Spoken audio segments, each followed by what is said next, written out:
Hi everybody, my name is Purti Chawla. I'm the manager here at Leverage Edu for IELTS.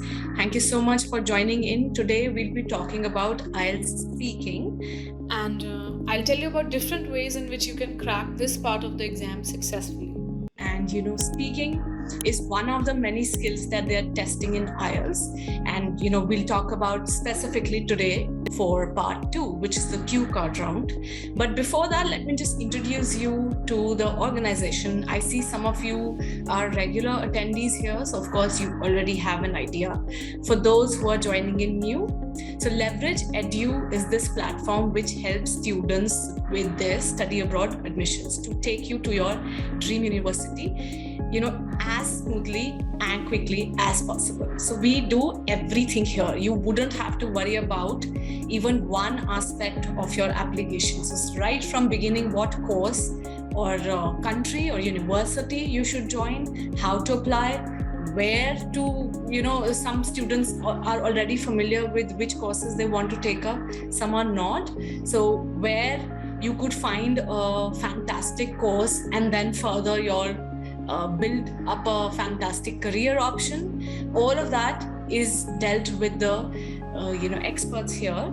Apart from your applications, other facilities also, everything is there under one roof. So loans, accommodations, your LORs, SOPs, and part of that is also your test prep. So IELTS is an integral part of your application. You would need to show the universities that you have a sufficient level of English, and hence this part of the application is also dealt with here at Leverage Live, which is this test prep segment by Leverage Edu, where the experts help you out with all the 4 modules of IELTS. So we have listening, reading, writing, and speaking, which is what we are going to talk about today.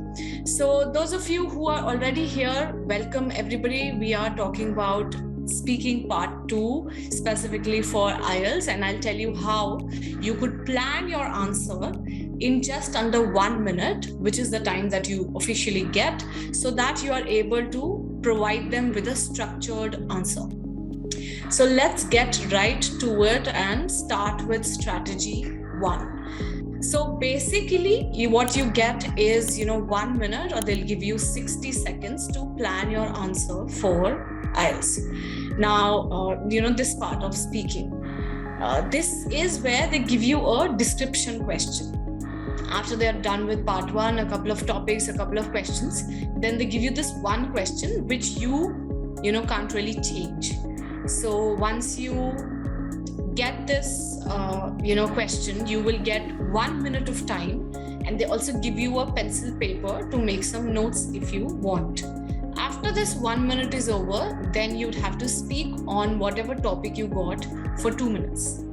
So in this part of the speaking section, they're trying to check your ability to develop a topic for a certain amount of time. So officially they will tell you that you can speak for 1 to 2 minutes, but it is always better that you go up to 2 minutes and let the examiner pause you.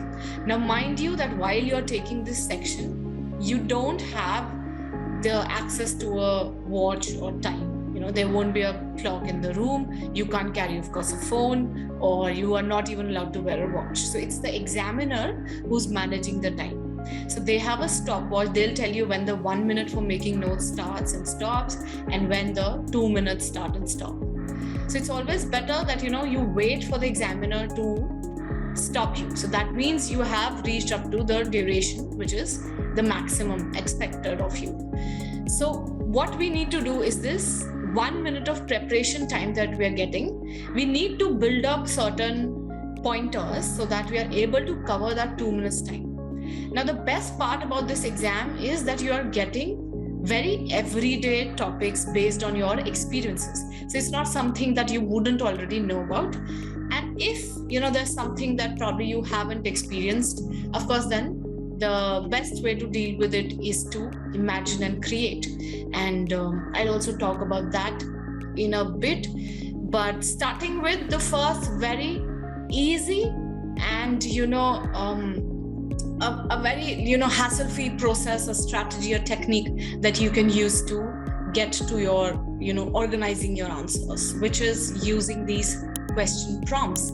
So those of you already, are aware of the pattern, you would know that they give you a description question. So it always starts with, describe with this, describe with that.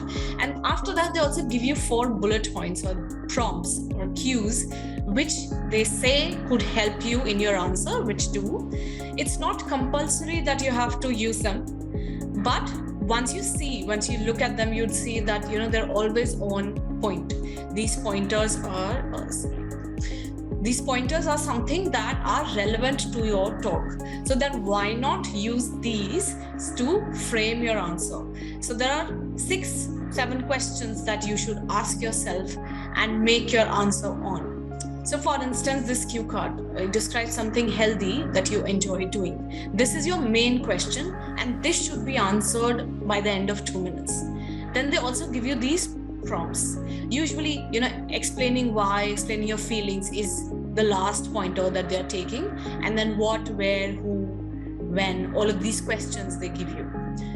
Now, of course, so then what we do is, apart from the prompts, the questions that they have given to us, we rather use all WH questions to make our notes.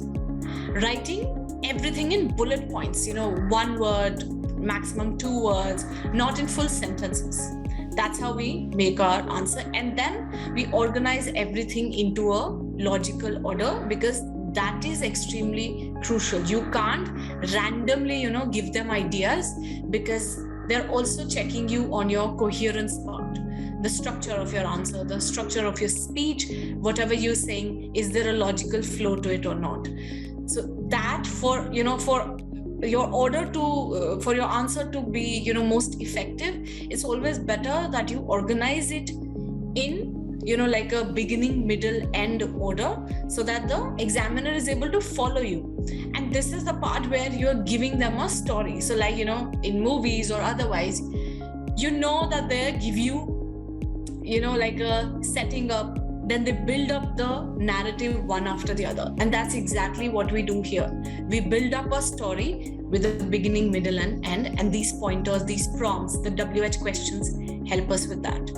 For example, from the question, then from the cue card, identifying what questions they've already given to us. So what key words they already have. And then putting in the extra WH questions that we are left with.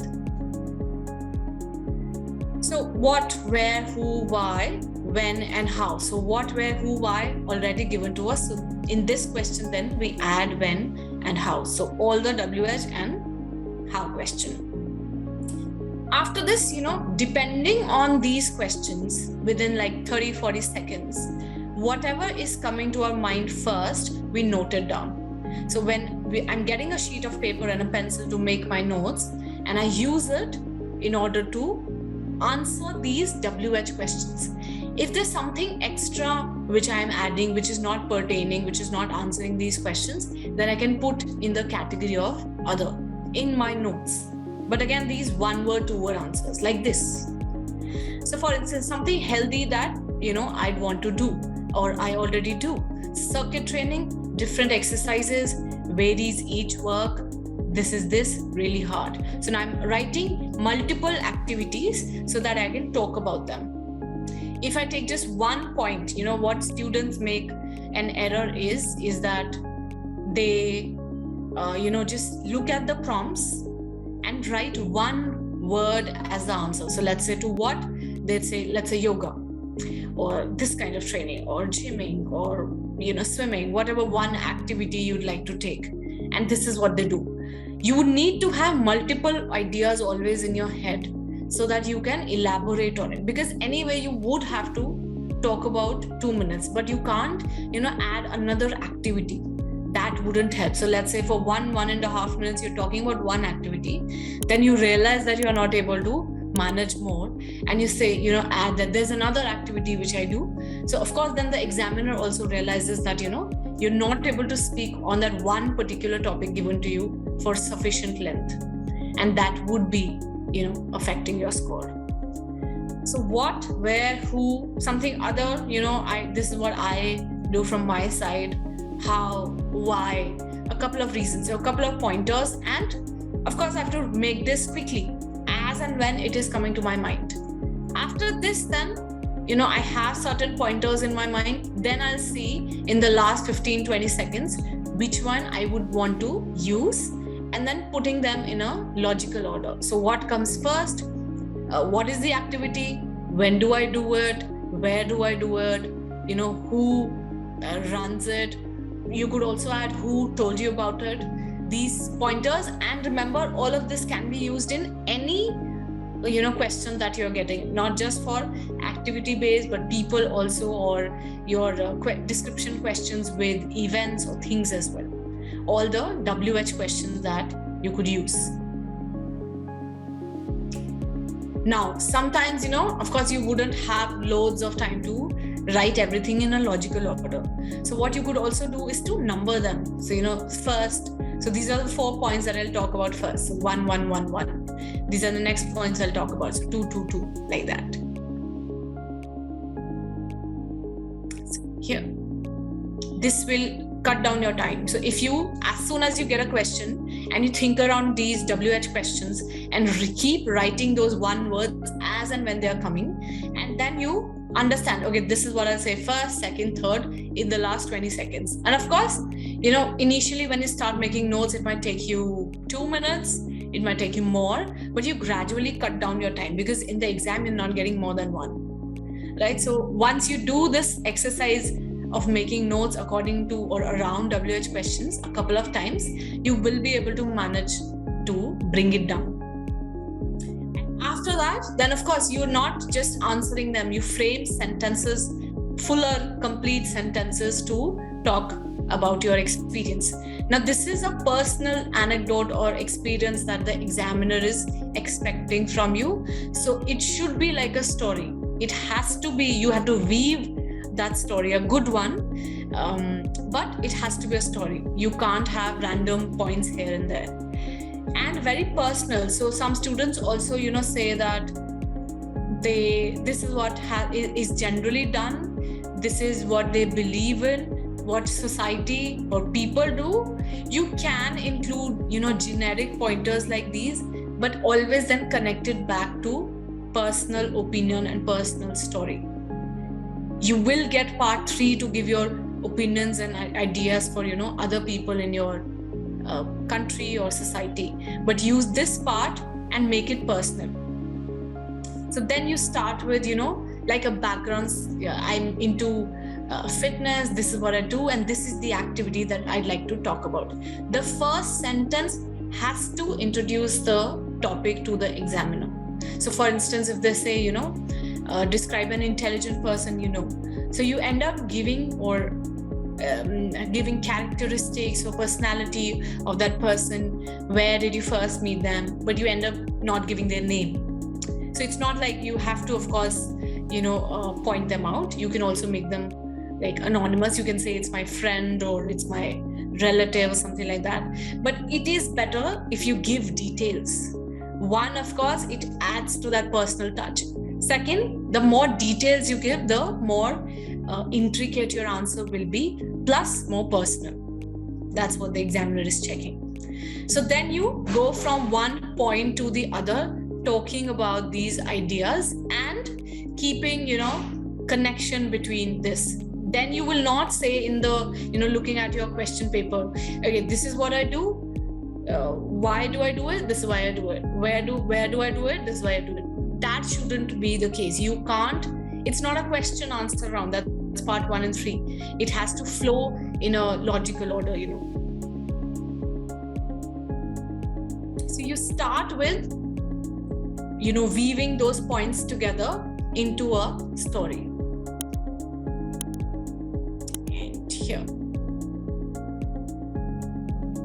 Now, in between, of course, you can talk about general things. This is what people believe in. So I also do that. Or you can show contrasts, or you take them slightly towards extra points and then come back to your main point, the current period. You can also contrast with the past.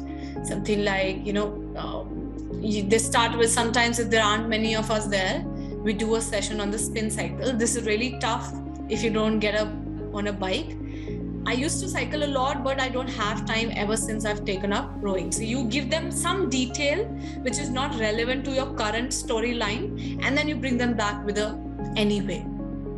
Anyway, it is hard and I always like doing it. Yeah. So, or you can say, coming back to my main point, or coming back to what I was saying earlier. But you would have to say that you're giving them multiple details, and all these details are based on the WH pointers that you have just made on your notes. Now, while you're doing it, of course, keep in mind the linkers that you could use, and giving language for your opinion, plus different types of sentence structure. So using past tenses, present, future, conditional sentence structures, using conjunctions, but, however, while, although, yet, to contrast, so that you tell the examiner that you're capable of using a variety of sentences accurately as well. Of course, that's important that you use them accurately, and this is where the practice would help. You would have somebody to tell you, that this is what you're doing right. This is a structure you could add. And of course, Leverage Live is also offering you classes for that. So before we move on to our next strategy, let me very briefly tell you about the classes that we are offering here at Leverage Live. So these are live online classes with multiple options given to you, so that conveniently you could choose your time. Now, these classes are for the entire module.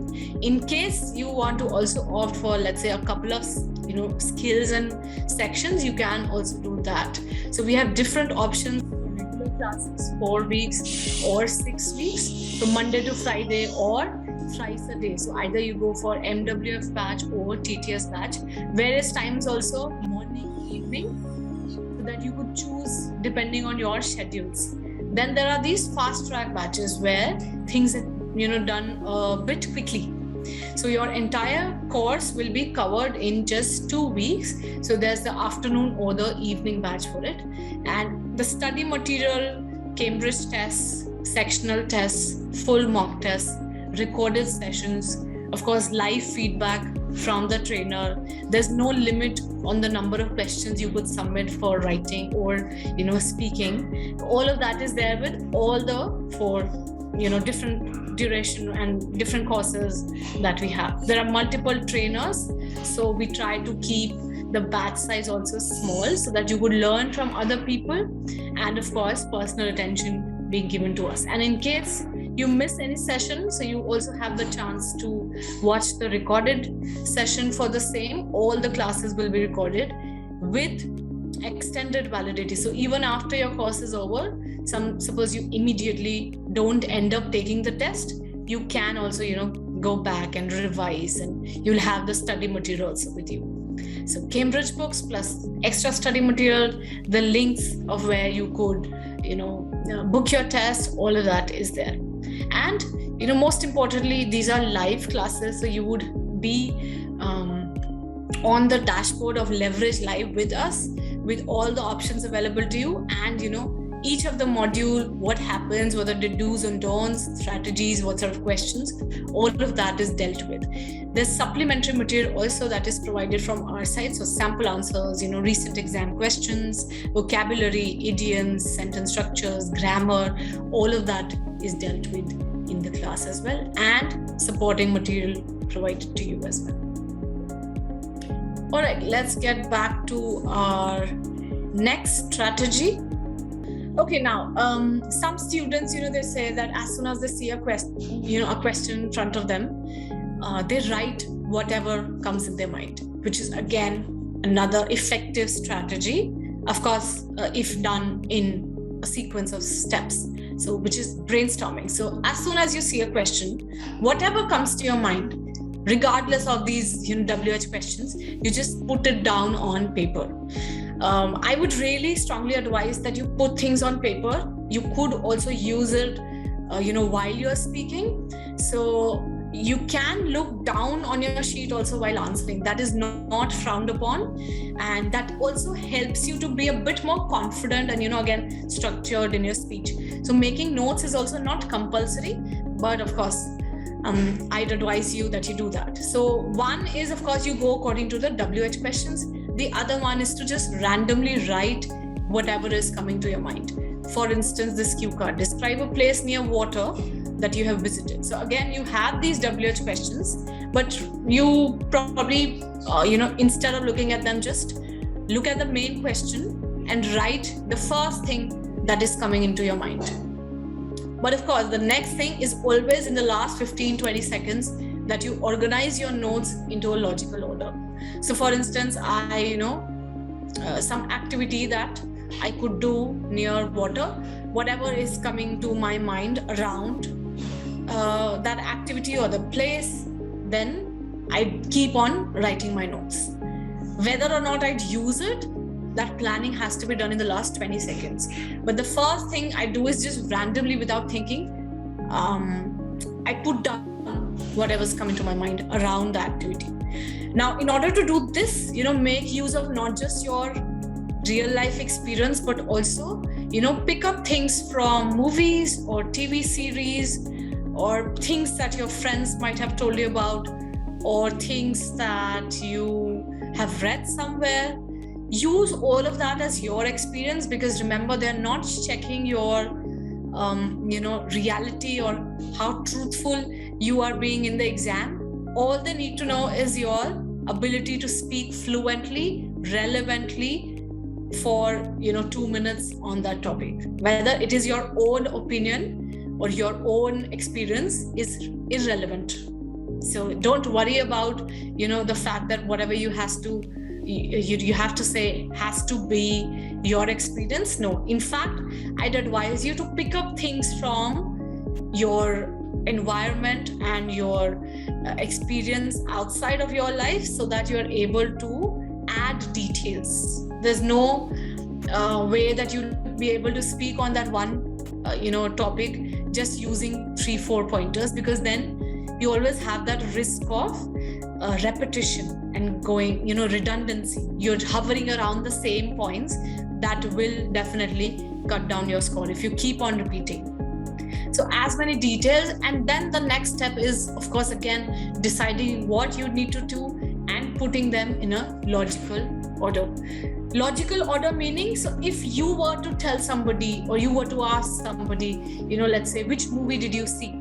Suppose the person starts talking about the movie and this and that, and in the end tells you about the name and probably, when did they see it? It's a bit weird, right? You need to have some background information first, and then you add to it one by one. That's the same thing you'd have to do. So, the name, the distance, when, where, all of these things should come first, and then you talk about the characteristics of the place, why you like it. So reasons would come later on, or one thing you don't like about it, so on and so forth. That also can be added. And again, not just one thing that you're taking, but multiple things on or regarding that point. Remember that. So not just one activity.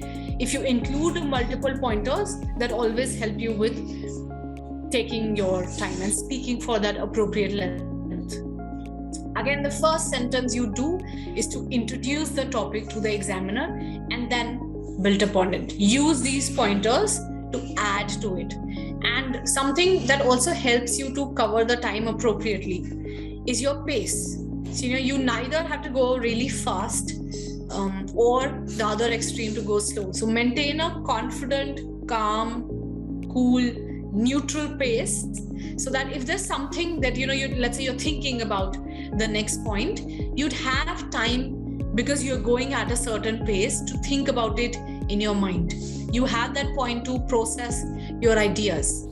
And you can also use some fillers and rhetorical questions. So let's say I'm describing this place that near water that I visited, and I tell them that I went there pre-COVID times, so 2 years back. So it has been quite some time. So, I remember most of the things, but my memory is a bit hazy about it. about. So, I'm telling all of this to the examiner. So I tell them, okay, what else was there? Let's see, what else did I do? I remember something around. So when you're using, you're saying all of this, that acts as your filler, so that you're not going silent, because silence would definitely kill your score. So you always have these phrases, and of course in the classes we discuss more, so that you're able to steal time, you're processing your ideas, and you tell to the examiner that you're stopping, not because of lack of vocabulary, but probably you're not able to think of ideas on the spot, which is okay. They're not going to cut marks for that. Of course, as long as then it doesn't affect your fluency. In order to do that, you use linkers. So then using all these pointers in order to take and frame that story, so that the examiner also is able to visualize all that you're happening and all that you might have gone through in your answer. And again, using different sentence structures, so and the linkers, the conjunctions, in order to make sure that you're providing them with some meat, some content in your speech. Towards the end, no matter what strategy you use, suppose by the end of it, you see that the examiner is not pausing you, that means you still have time. And you're almost done with all your pointers. So then you can bring the talk to the present or the future. For instance, in the end, I do hope my field stays a bit of a secret place. I wouldn't tell other people. I plan on going there again next month, and this time I'm also planning to take my friends with me. They've heard a lot about this place from me, but I haven't had a chance yet to take them there. But let's see soon, because I think it's going to be even more fun if I take my friends along. So you add a couple of sentences around what you're planning to do or what you're doing at present, around whatever topic you get, so that you kind of give a conclusion also, and you're not going back to the main points again and again. You can't circle back, so that would be again inappropriate, and they'll cut marks. So always bring the talk to the present or the future. Okay, and the third strategy again, now this is something which you could use in some particular questions, not all, but it's a bit useful. So talking about your feelings, 5 kinds of senses. So let's see, when you're describing a place, describing an experience, or a thing or a situation which changed after something. These are also common questions that come in exam. So for instance, describe a food you used to dislike but now enjoy. This is something which was, which has changed over a period of time because of n number of reasons. Now 5 senses, 5 feelings that we have, so sight, smell, touch, taste and hearing. Around these pointers now, on these description questions, you can make your notes. For instance, again on the same questions, let me take you through these notes, what you could make. But again, remember, for any of these questions, the first 30-40 seconds is what you need to spend on them, and the last 15-20 seconds on the organization part.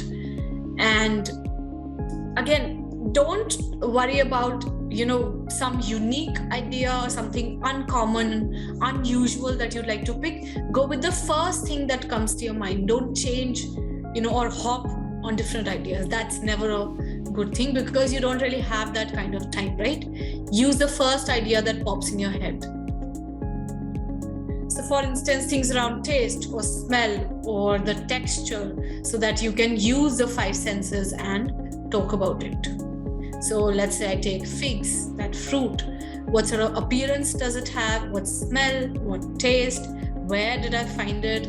When was it? So again, the questions would be included here as well. And remember, the point is that you use different ideas, more details, not just one point, multiple details. After this, again, we go back to a beginning, middle, and end. Never come directly to your main point, because then you would finish probably in 1.5 or less than that. Always start with some background and then go to the main point. So for instance, again, the first sentence has to be the introduction. There are many foods, but this is what I couldn't bear at first. So which was this. And then you go on describing. So this is what it was, and all the 5 pointers. So what they look like, what they tasted like, what they smell like, what you could feel. You again make everything into fuller sentences.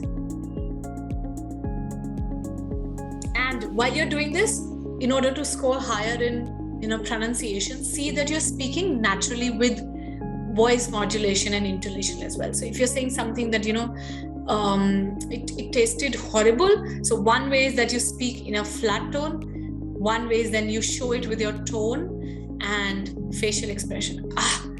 It was horrible, really. I've never tasted anything like that. I don't know how people enjoy it. I did not like it at all. So you should show that, putting a bit of stress on your words, raising your tone, taking it down with your hands, your face, so that you tell the examiner that you're speaking naturally. And not just for IELTS, this would help you otherwise also in your speech. Again, towards the end, then you bring them to the present. So now if you ask me to try it, I would, but keeping all of these in pointers. So again, conjunctions or conditional sentences, giving language for your opinion, that has to go side by side in no matter what question you get. Because remember, it's all about you, your experience. So you use these phrases, these sentence structures to tell the examiner that you're aware of all of this. And this is part of your daily speech. You're anyway expected to use these expressions when you're giving your opinion or when you're talking about yourself. Okay, and of course, all of this, what sort of language you could use, and putting all of this theory that I've told you today in the class. So before we end, again, reminding you of the classes, this is just a very brief, quick sort of summary that I've tried to provide to you guys more in detail. And of course, that practice is done in the class, starting with just how we are making our notes, and then we go to answers and all that we could add, and you get the feedback from the trainer right there in the class. Apart from whatever practice is there in the class, there's also extra practice. So you record your answers and you send to the expert or the trainer to check and get feedback. And like I said before, I'm stressing on this fact again, all that we have discussed today would not happen to you, let's say, in one go. You would take time, and hence the classes would help you with that practice. I am just looking at the chat box. In case you guys have any questions, you can ask me. Hey Salamini, so you're a basic learner, you need to take IELTS. Of course, then you would take more time. So apart from the targeted practice for IELTS, you'd also need to hone your general level of English. So we help you with vocabulary and grammar as well. But yes, after you get this intense practice in these classes, I'd advise you to, self-practice and then get back to the trainer with your problems. But you'd have to work on both general IELTS skills, watching movies, reading blogs. I'm not asking you to read like bulky books and all that, but whatever topics you are interested in. If you feel that reading is not your cup of tea, that you could listen, that helps you with your vocabulary plus listening skills as well. So podcasts or TED Talk speakers or news channels, but keep indulging in some of the other activity where you are absorbing language that helps you in overall, upscaling your English ability, which of course helps in IELTS. It is an English proficiency exam at the end, Yeah, Ravi. So of course, we'll be able to help you. Like I said, you will be able to get to know your level of English once you join the sessions, and the expert would tell you where your weak areas are, and then you can, of course, work on them along with their help. Okay, guys, so I hope you use these pointers, and I hope to see all of you in the classes as well. Thank you so much for coming to this session. Keep watching this space regularly for more sessions as such on IELTS and your application process as well. So I'm going to see you next time, and thank you for attending today. Bye-bye.